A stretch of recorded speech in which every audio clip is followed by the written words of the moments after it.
Yeah, so this is an example I got from Honest Money. It's a book by Gary North. It's available for free as a free PDF on mises.org. It is a phenomenal book. It explains money and economics from very basic first principles. His writing style is very much like C.S. Lewis. I don't know if you've read any of his work, but very short, easy to understand sentences um, that explain very sophisticated content. And it's from a first, like he builds it from first principles. It's a great, great book. It's a very short read too, maybe just over 100 pages, 100 short pages. You can read it in 3 or 4 hours. It's a great book. But he gives this example that I've modified slightly here, but there's the case of the hypothetical winemaker who typically sells his wine for $20 a bottle. He's got his profit margin baked into it, right? He's got his loyal and reliable customer base that expect the wine to be of a certain quality. He has a reputation for providing a certain quality of wine. And if we assume that this winemaker is living under a centrally banked economy in which the local central banker overnight doubles the money supply, right, to quote unquote save the economy, the winemaker is now faced with three choices in the face of this inflation of fiat currency. He can continue selling his wine for $20 a bottle, but he will take a 50% haircut because he'll be being paid in dollars that have been diluted 50%, right? So he could eat the loss. His second option would be to water down his wine or to use cheaper ingredients such that he could keep selling it for $20 but decrease his cost basis in the product so he could maintain his margin. So now in this choice, he would be selling his customers essentially an inferior product, right? Which they may not wise up to immediately, but over time they would figure out, right? So he's kind of like trading against his own future reputation. He could probably defraud his customers for a little bit now, but in the future, people are going to figure it out and they're going to take their business elsewhere.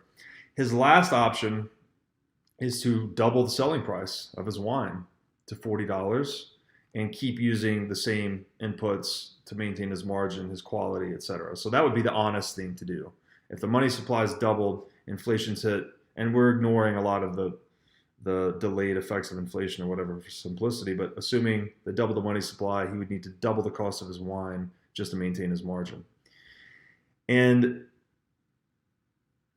in this way, so if we think about it like this, a price increase or a price change is the most visible thing a customer can see in a product, right?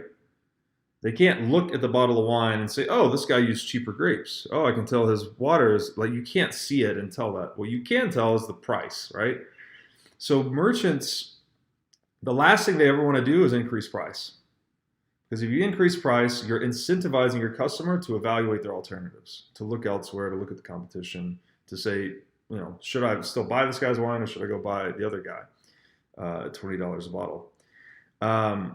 And in an inflationary economy, as we've explored here, to maintain your margin and quality of product, you are forced to increase your prices, right? So what many merchants do, this puts merchants in a situation where they're forced to weigh their financial well-being with their moral integrity, because there's a big incentive to just use cheaper ingredients, right? And trade against your own reputation in the short run, knowing that consumers can't necessarily detect it very easily. To the point where even if you are honest and you're the $40 guy, you're like, inflation's hit me 50%. I'm increasing the bottle of my wine to $40 to keep everything the same. You might still go out of business because your customers are incentivized to go elsewhere to other winemakers that might have less scruples, right? And if you flip this whole thing on its head and say, what if we were in a deflationary economy, right? And the money was actually appreciating year over year. Winemakers would then be incentivized. Again, the price change is the most visible thing you can do to a product.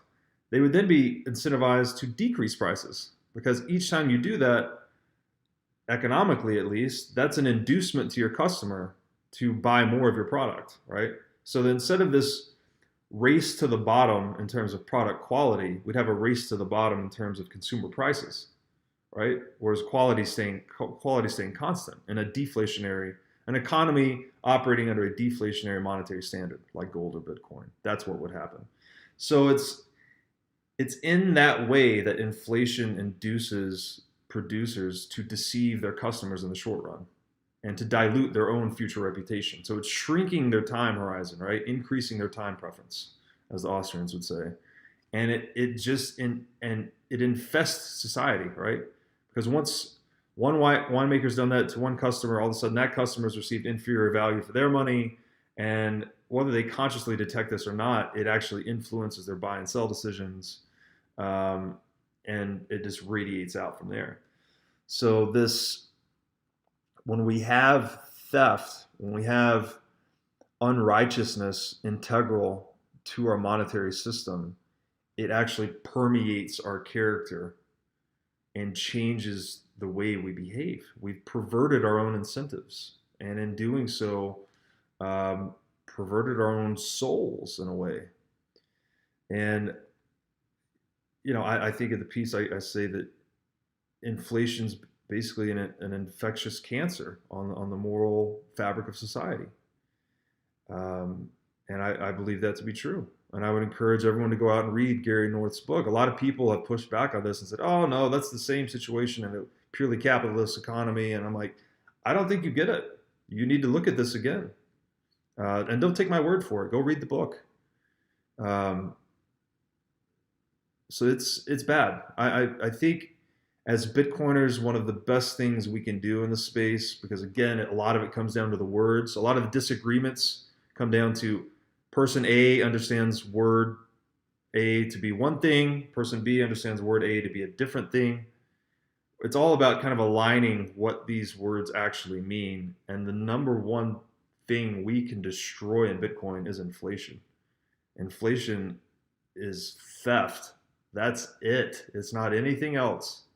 And it's sure as hell not necessary for a healthy economy.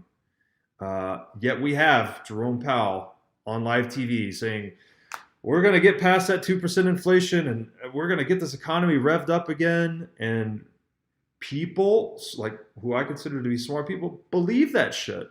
And I'm blown away. I feel like I'm living in the Truman Show in some ways. That a guy can go on live TV and tell me that inflation is necessary for a healthy economy.